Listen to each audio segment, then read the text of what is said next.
Doctor, ഞാൻ 35 വയസ്സുള്ള ഒരു വിവാഹിതനാണ്. ഇപ്പോ ഒരു കുഞ്ഞിന്റെ അച്ഛന്. 1.5 വർഷം മുമ്പ് ഒരു ആക്സിഡന്റ് ഉണ്ടായി ഞാൻ ഹോസ്പിറ്റലിൽ അഡ്മിറ്റ് ചെയ്യപ്പെട്ടു. കുറെ ബ്ലഡ് വേണ്ടി വന്നു. എന്റെ ഒരു സുഹൃത്താണ് എനിക്ക് ആവശ്യമായ ബ്ലഡ് തന്നത്. ഇപ്പോൾ എന്റെ ഭാര്യ പ്രസവിച്ചു. കുഞ്ഞിന് 4 മാസം പ്രായമായി. അതും ഇതും തമ്മിലുള്ള ബന്ധമുണ്ട് സാർ. കുഞ്ഞിന് എന്റെ സുഹൃത്തിന്റെ മോച്ചായാണ്. അവന്റെ നെറ്റിയിലെ മറുകുപോലും കൃത്യമായിട്ടുണ്ട്. എന്റെ ശരീരത്തിൽ സുഹൃത്തിന്റെ ബ്ലഡ് ഉള്ളതുകൊണ്ടാണ് ഇങ്ങനെ സംഭവിച്ചതെന്നാണ് എന്റെ ഭാര്യ പറയുന്നത്. ഇതിൽ എന്തെങ്കിലും സത്യമുണ്ടോ ഡോക്ടർ? കൃത്യമായ ഒരു മറുപടി തരണം. ഡോക്ടറുടെ മറുപടിയിലാണ് എന്റെ കുടുംബ ബന്ധം തൂങ്ങിക്കിടക്കുന്നത്. മതകുട്ടി, ആ കുടുംബ ബന്ധം തകർക്കണ്ട. അങ്ങനെ സംഭവിക്കും എന്ന് താൻ മറുപടി എഴുതിക്കോ.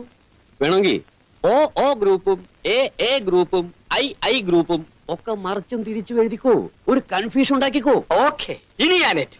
സാധാരണ മനഃശാസ്ത്ര പ്രശ്നങ്ങളാണെങ്കിൽ ഞാൻ കൈകാര്യം ചെയ്തേനെ. ഇതിൽ ബ്ലഡിന്റെ കാര്യം വന്നുകൊണ്ടാണ് അഡ്വൈസിന് വേണ്ടി ഞാൻ ഇങ്ങോട്ട് പോകുന്നത്. മിസ്റ്റർ മനസുഖം പത്രാധിപർ മതംകുട്ടി, സർ, ഗോൺസാൽവസ് ആയി കള്ളപ്പേരിൽ മനഃശാസ്ത്ര പങ്ക്തി എഴുതുന്ന സൂക്ഷിച്ചു വേണം. തടി കേടാവും. മേനോൻ സാർ എന്റെ ഉപദേശകനായിരിക്കുന്നിടത്തോളം കാലം എന്റെ തടി കേടാവൂല. Wish you all the best. Thank you very much. ഈ ലക്കം മനസ്സുഖം വേണ്ടെങ്കിൽ വേണ്ട.